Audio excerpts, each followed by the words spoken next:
ఐపీఎల్‌లో క్రికెటర్లకు సాలరీ ఎలా చెల్లిస్తారో మీకు తెలుసా? ప్లేయర్స్ ఒక సీజన్ మొత్తానికి అగ్రీమెంట్ చేసుకుంటారు. ఆ అగ్రీమెంట్‌లో ఆక్షన్‌లో ఎంతకి కొనుగోలు చేస్తారో ఆ అమౌంట్‌ని ఫ్రాంచైజ్ వాళ్ళు ప్లేయర్స్‌కి చెల్లిస్తారు.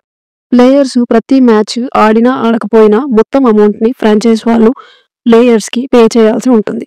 అలాగే కొన్ని ఫ్రాంచైజ్ వారి ప్లేయర్స్‌కి ఇన్‌స్టాల్‌మెంట్స్‌లో చెల్లించడం జరుగుతుంది. అంటే సీజన్‌కి ముందు కొంత, సీజన్ నడుస్తున్నప్పుడు కొంత, టోర్నమెంట్స్ ముగిసిన తరువాత మిగిలిన మొత్తాన్ని చెల్లిస్తారు.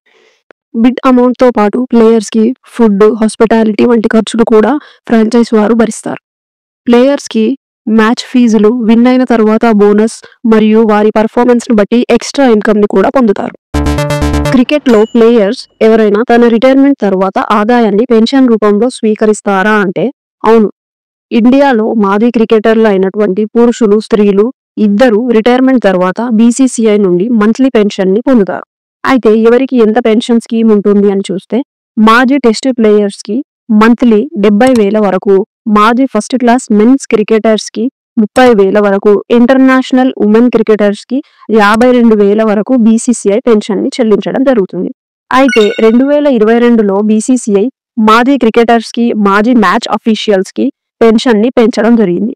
ఈ పెన్షన్ ప్రయోజనాలని అంపైర్స్ కూడా పొందుతారు.